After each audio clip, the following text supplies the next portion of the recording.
की बात हो रही है पाकिस्तान सुपर लीग में ही, मीरब आपने देखा होगा बहुत सारी टीम्स जो हैं वो कोई ब्रांड एम्बेसडर भी लगाती हैं। आतिफ का रेलेवेंट सवाल है।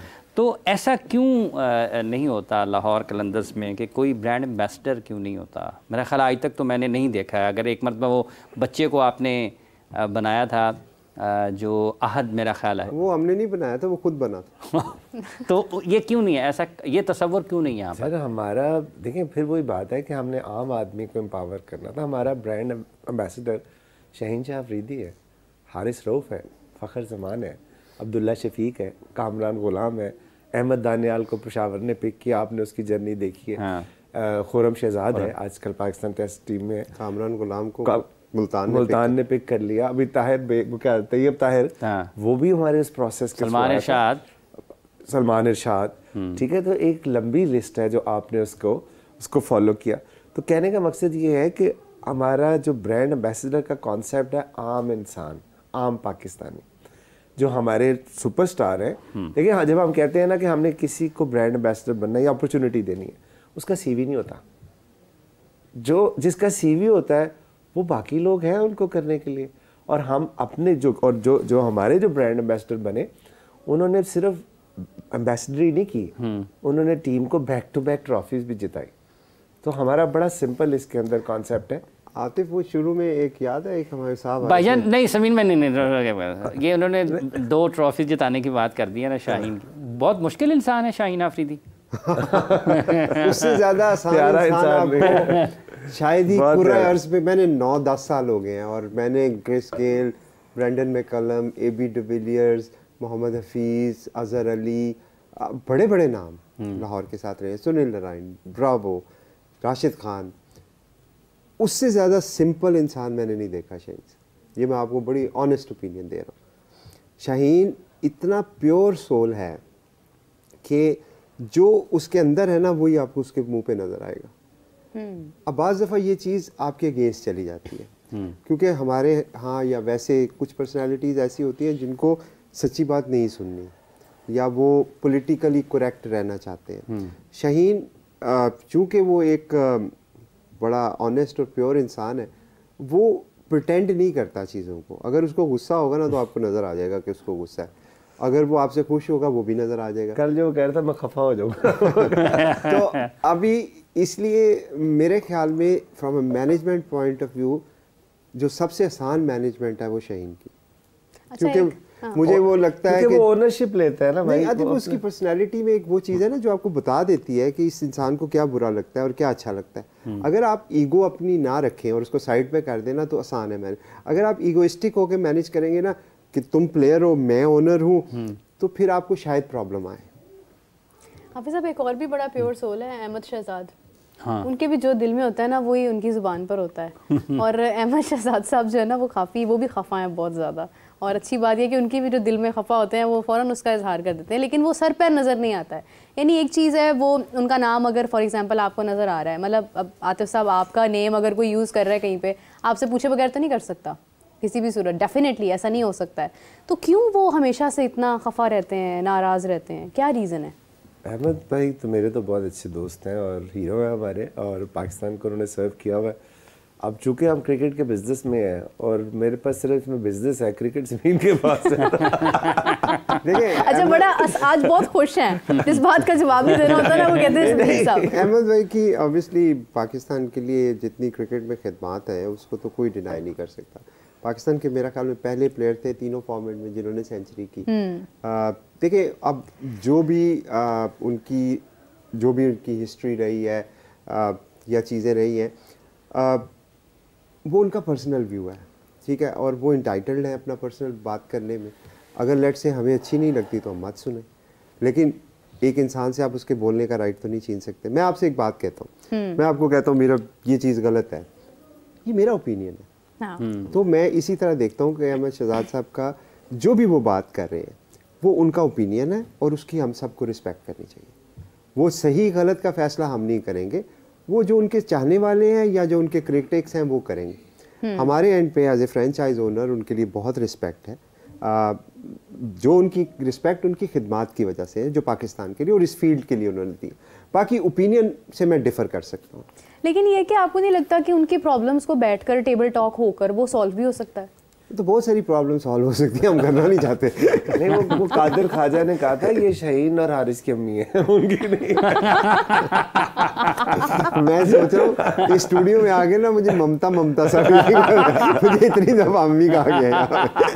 अच्छा सुमीन साहब, जैसे अभी शाहीन का जिक्र हुआ है, फ़खर, हारिस, क्योंकि ये काफ़ी वक्त आपका इनके साथ गुजरा है, मुख्तलिफ़ हवालों से मुख्तलिफ़ बातें भी खिलाड़ियों की मीडिया उनको रिपोर्ट करता रहता है, बिलखुसूस फ़खर की इंजरी और हारिस बहुत गुस्से में आ जाते हैं जी वैसा औक़ात। क्या आपका तजुर्बा क्या कहता है?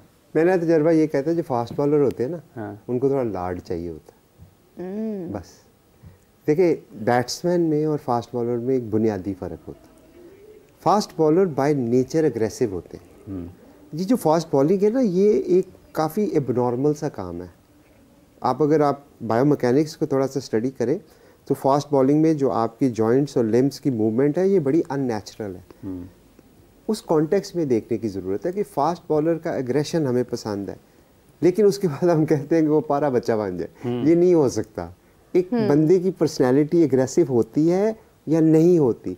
जो फास्ट बॉलर, मैं सुनता रहता हूँ, जो हमारे फास्ट बॉलर एग्रेसिव नहीं है, हमें उन पर इतराज़ है ये बॉल करके सर झुका के क्यों वापस जाता है। अच्छा, जो अग्रेसिव है उन पे हमें इतराज़ ये है कि बॉल करके आगे से आंखें क्यों दिखाता है। शुएब अख्तर बहुत बड़ी एग्जांपल है। शुएब भाई को देख लें, वसीम भाई को देख लें।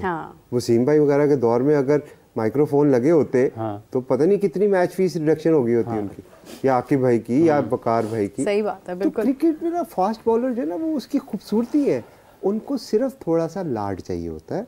मैनेजमेंट का बुनियादी मकसद जो होता है ना, किसी भी टीम की मैनेजमेंट, क्रिकेट की मैनेजमेंट की बात नहीं कर रहा, आपकी भी जो टीम है, to get best out of your people, right. Egos नहीं लाते उसमें कि मैं बॉस हूँ। तो अगर एक पर्सनालिटी आपसे डिमांड करती है कि आप उसको थोड़ी सी केयर शो कर दें, तो आप कर दें, तो उसमें क्या बुराई हुई। और ये हारिस की बात की या फ़खर की बात की, ये तो इतने प्यारे लोग हैं कसम से, इनकी तो डिमांड ही कोई नहीं होती। यकीन माने मेरे से आज तक हारिस की कोई डिमांड नहीं की उसने, कोई फ़खर ने डिमांड नहीं की, कोई जो मैंने उनके लिए किया ना वो अपने दिल से किया है। तोड़ने की कोशिश करते हैं दूसरे लोग, तोड़ने की मड़ोड़ने की भी कोशिश करते हैं। मैंने तो हैशटैग चला दिया, तो सोचना भी मना है। लेकिन देखिए कांटियां नहीं डालते, जाल डालते। पॉइंट ये है कि वो कहते होते थे बच के कैसे निकलते हैं जाल से। फैमिली, देखिए ब्रदर, अगर किसी के साथ आपका रिलेशन है तो ये तो फिर आपके रिलेशन की स्ट्रेंथ है ना। मैं भी टेस्ट होता हूँ, ये नहीं है कि मैं टेस्ट नहीं होता। अभी जब डिटेंशन हो रही थी तो बहुत सारे लोग थे जो कह रहे थे इसको ना रखो, इसकी फॉर्म ख़राब हो गई है, ये तो फारग हो गया है, इसकी परफॉर्मेंसेस कोई नहीं है। हुआ ना, हुआ। कितने ही लोग ऐसे जो कहते हैं कि जी लास्ट मैच में 100 किया, रख लो, अंडा किए 3 निकाल दो। हम नहीं करते ऐसे। ये मेरा टेस्ट है। अगर आप फैमिली का हिस्सा हो और हम आप पे ट्रस्ट करते हैं, मैं नेपोटिज्म की बात नहीं कर रहा, मैं परफॉर्मेंस की बात कर रहा हूँ, बिलीवेबिलिटी की बात कर रहा हूँ। अगर हमें बिलीव है एज ए मैनेजमेंट एक इंसान के ऊपर, तो हम उसको मुसलसल चांस देंगे और हमेशा देते रहेंगे। क्यों? क्योंकि वो हमारा बिलीव है। अगर क्रिकेट में आप देखें, शहीन शाह अफरीदी आज माशाल्लाह पाकिस्तान के सुपरस्टार हैं, दुनिया के सुपरस्टार हैं। मुझे वो दिन भी याद है जब 16 साल के वो मेरे पास आए थे, किस्मीन भाई ये चेक ले ले, आंखों में आंसू थे, परफॉर्म नहीं कर पाए, मैं परफॉर्म नहीं कर पाया। मुझे आज भी वो दिन याद है जब हारिस आए थे। तो ये सारी जर्नी हमारे साथ गुजरी, इन प्लेयर्स फ़खर की, इन प्लेयर्स को। देखिए अब्दुल्ला शफीक को जिस तरह से शामिल आपने किया है, मैं एक्सपेक्ट नहीं करी थी, क्योंकि उनकी परफॉर्मेंसेस नहीं आ रही हैं। और ये तो हम सब ही ये बात कर रहे हैं, बल्कि पूरी दुनिया ये बात कर रही है कि अब्दुल्ला शफीक इस वक्त आउट ऑफ फॉर्म है। लेकिन जिस तरह से आपने उन्हें हमेशा की तरह एक ब्रदरहुड को कायम रखते हुए साथ लेकर गए हैं, तो वो डेफिनेटली। तो एक चीज़ है, हम सारे, मैं अकेला नहीं, और मैं अकेला डिसीजन नहीं करता, क्रिकेट मैनेजमेंट जो सारी है वो सारी इस बात पे कन्विंस्ड है कि अब्दुल्ला शफीक पाकिस्तान के बेहतरीन बैट्समैनों में से एक, और वो वाइट बॉल के इंतहाई शानदार बल्लेबाज है। अब देखें, साइम की मिसाल ले लेते हैं।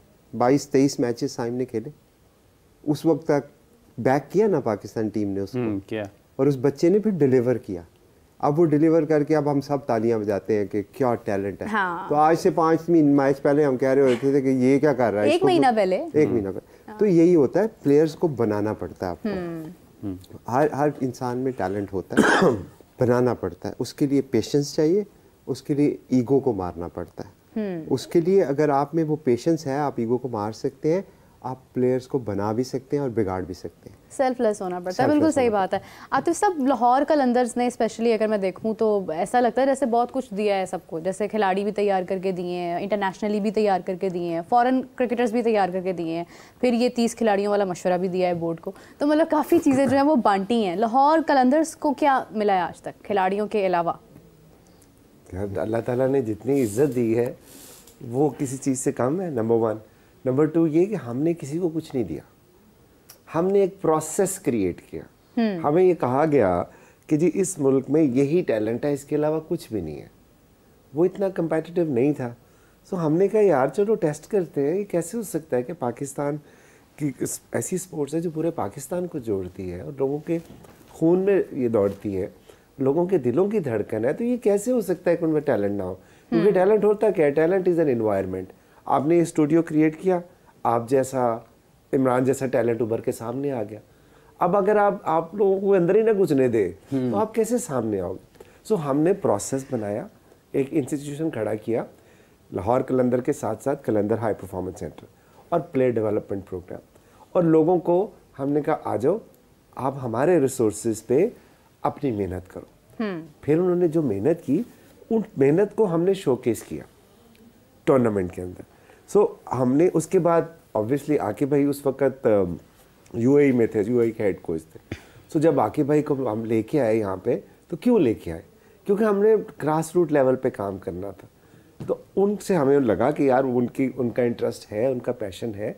सो फिर हमने over the period of time जब उनके साथ उन्होंने ग्रास रूट लेवल पे जाके काम किया, तो पाकिस्तान से बेहतर कौन समझ सकता था उनको। तो जब पाकिस्तान को उनकी ज़रूरत पड़ी तो मेरी जब बात हुई तो मैंने कहा कि भाई पाकिस्तान की तो जान भी हाजिर है। मतलब हम ये काम करते थे एक प्राइवेट फ्रेंचाइज ओनर। आप सोचें कि उस फ्रेंचाइज ओनर का एक की कंपोनेंट ऑपरेशंस का अगर वो पाकिस्तान क्रिकेट बोर्ड के ऊपर आ जाए तो कितना ज़बरदस्त टैलेंट सामने आएगा। फार्मूला तो उन्हें मिल गया ना कि क्या करना है, ठीक है, बॉल तो मिल गई उन्हें, फार्मूला तो मिल गया। तो इसी तरह जो बाकी प्लेयर जो उन्होंने मेहनत अपनी की, हमने तो 6 लाख से ज़्यादा बच्चों के ट्रायल किए। तो लाहौर के लेकिन ये एक बात और है, ये था कि ये तो आपने बहुत अच्छा बता दिया सारा आतिफ साहब, लेकिन एक अवामी सतह पर अगर दरमियान में आंधी आई तो क्रिकेट के हलकों में जाते हैं तो कहते हैं आप बहुत बासर हैं, बहुत आपकी ताकत है और आप वो दूसरी ताकत है।